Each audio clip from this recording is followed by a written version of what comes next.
Once again, Michael Horn for Billy Meier, actually. Michael, what is the best proof offered that Billy Meier and the UFOs, Billy Meier's real, but the UFOs really exist? I mean, was there any, of course there are the photographs. How many in totality?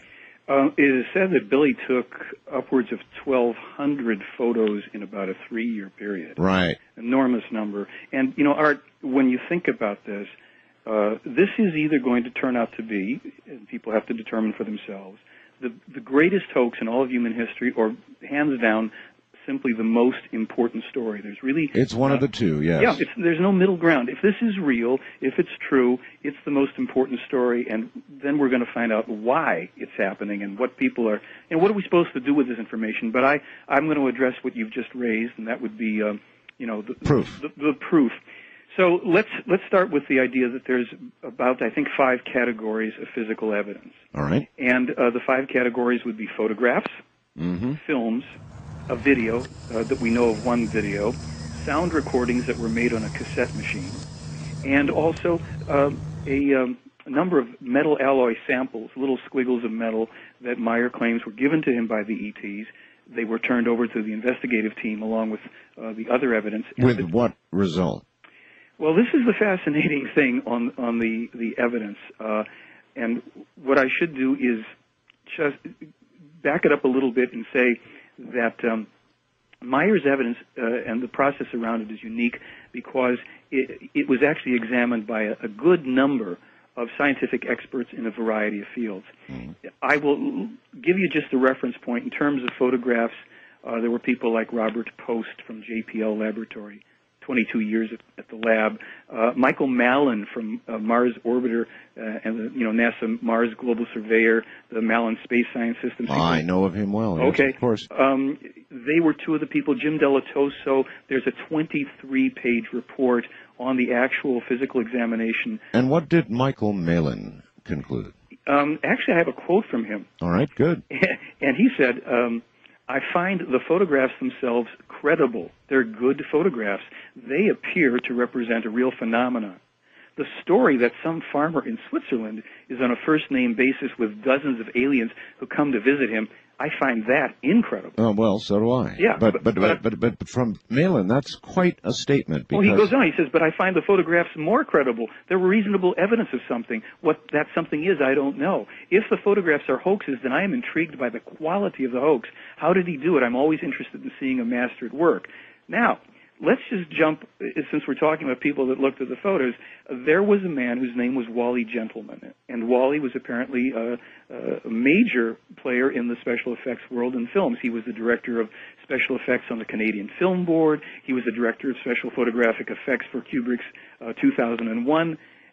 He had seen Meier's 8mm film segments. Right. And he said that the manpower and the costs to make these films were clearly beyond Meier's reach. And here was his quote. He said, my greatest problem is that for anybody faking this, and he was referring to the photographs, yes, the shadow that is thrown onto that tree is correct. Therefore, if somebody is faking it, they have an expert there. And being an expert myself, I know that that expert knowledge is very hard to come by. So I say, well, is that expert knowledge there or isn't it there? Because if the expert knowledge isn't there, this has got to be real. Now, that's just... Well, that's still a hell of a statement from Mallon. That's surprising. Well, no, this was Wally Gentleman. I understand. I'm still stuck back on Mallon's statement. Yeah. Yes. Well, now look, Robert Post, he said from a photography standpoint, you couldn't see anything that was fake about the Meier photos. That's what struck me. They looked like legitimate photographs. I thought, God, if this is real, this is going to be really something. Now, he was with the JPL Photo Lab for 22 years. He was the head of that lab in 1979. He oversaw the developing and printing of every photograph that came out of JPL at the time. I give you a couple photographic experts. Let's just for a second go to this, and then maybe the guy who knows that this case is a big hoax, maybe he'll have an answer for this, and maybe also what he'll do is attempt to do what the professional skeptics have attempted and failed to do after 3 years, and that's to duplicate any of the evidence. That is remarkable. Listen, a number of skeptics have tried to duplicate the Meier evidence, right? Yes. And what do you know about that? I know What plenty efforts have been about it. made, and how much success? Oh, yes. Well, this is like been my pet project for a little while here. 3 years ago, I took a reel of the Meier films that were on video and that lovely picture book that many of us have, and I went over to visit some fine fellows at a place called CFI West, Center for Inquiry West. And Center for Inquiry is an international professional skeptics organization. I met with a case investigator named Mr. Vaughn Reese, a very nice gentleman, and he and I went over the films and photographs, and he told me that they were all easily duplicated hoaxes. He took the time to explain, of course. Yeah, of course, that the film, one film segment where in broad daylight Meier zooms in on a ship where you can see the flanging, and if there were any bolts on it, you could see them, and two lights alternate in broad daylight, one off the cupola and one off of the flange rim, and Mr. Reese told me this was easy to do with a pin on a negative. So I said, look, why don't you do me a favor and spare me a lot of embarrassment? Prove your case by duplicating one of these, films here. Well, 3 years passed by, and during the first few months of that time, I was in touch with Mr. Reese, and I was waiting for developments, and I made a little boo-boo. I have to admit it. I've been called on the carpet for this by one of the people who's an expert in this. And what I did is I extended to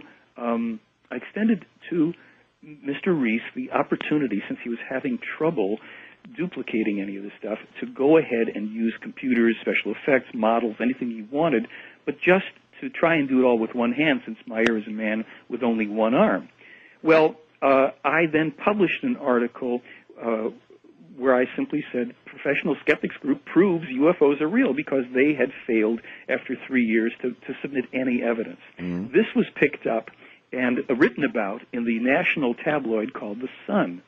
And The Sun, I'm not a man who would usually quote a tabloid, but they did probably the cleanest report on this without sensationalizing. They didn't have President Bush meeting with little gray guys up on Meier's farm.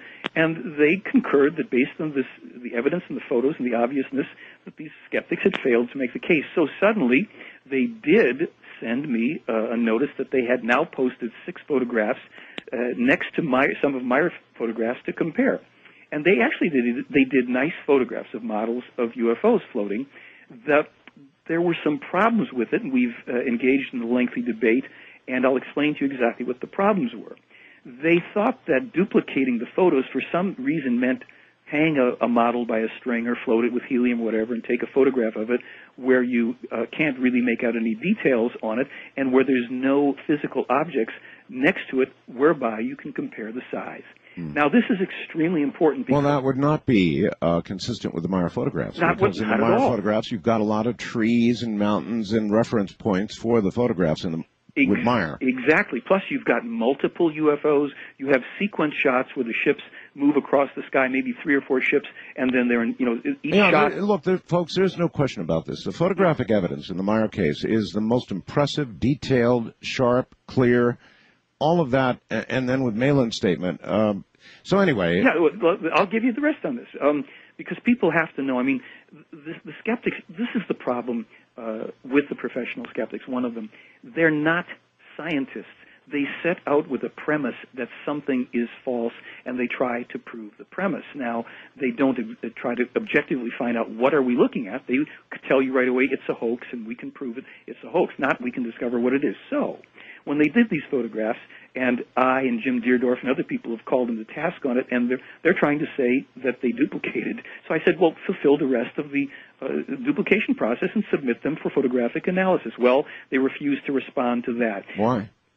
Because all you're going to see, probably you're going to have a model of whatever determinate size. It's certainly not going to be a 21-foot in diameter, fully metallic, self-supporting craft, and they know that. And so then they say that I refuse to submit any real evidence for examination. Well, here's the problem with that.